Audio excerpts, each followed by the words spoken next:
ashes. No, I need God, I'm sitting in the masses. Never understood why the pain never passes.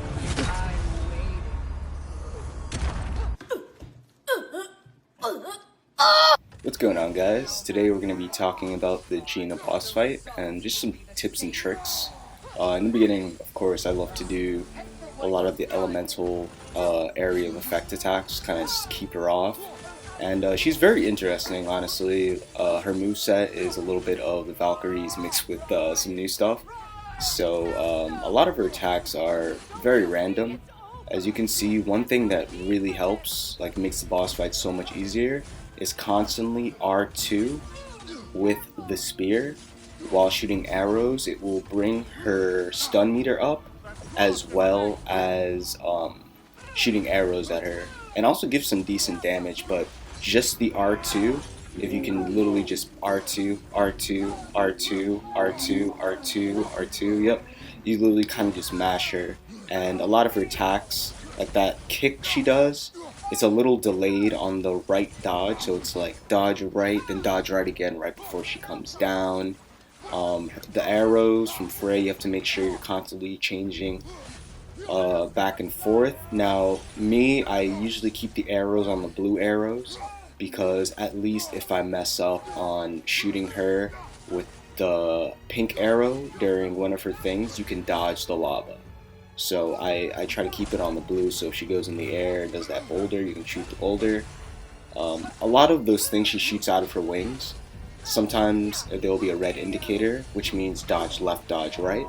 Or sometimes the indicator will be dodge left and block right. So always look on the tips of the feathers that she brings out, and just make sure that you're dodging when you need to dodge, or blocking when you need to block, because that frost damage is serious.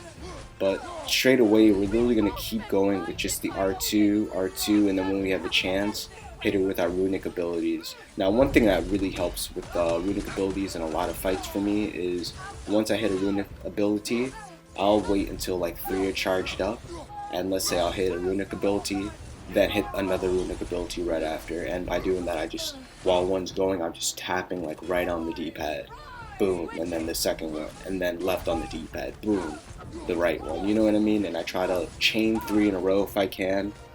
She has a lot of crazy attacks, a lot of smash downs and stuff, but a lot of her attacks can really be dodged to the right. You know, seal smash for when she does that blue thing, and you just literally just keep on her R2, R2, slow dodge to the left,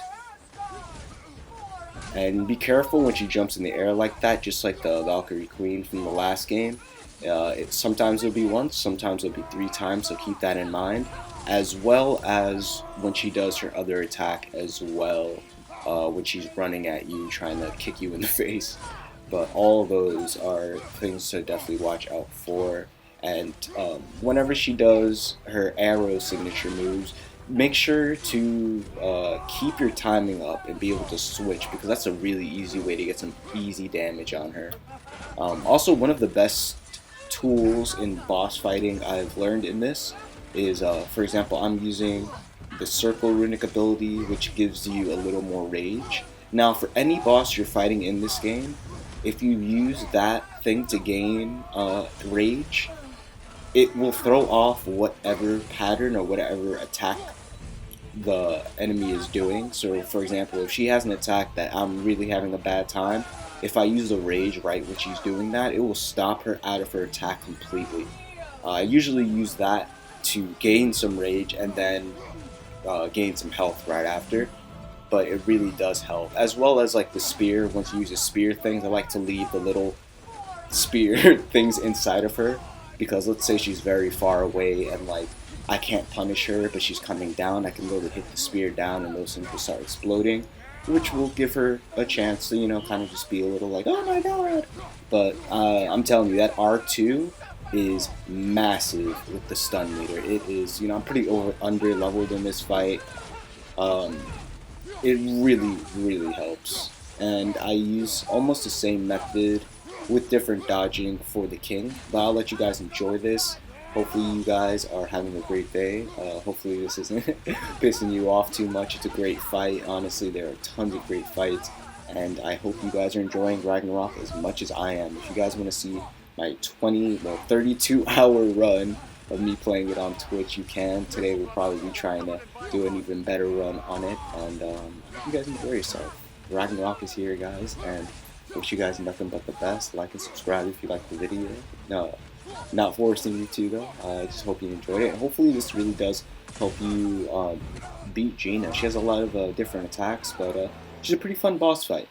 Let me know in the comments if there's anything that I didn't go over specifically. You can definitely just run the video back and kind of see some of the things that I did. But I really hope this helps you out, and I hope you guys beat GINA's ass. But with no further ado, have a good one, and I love you all.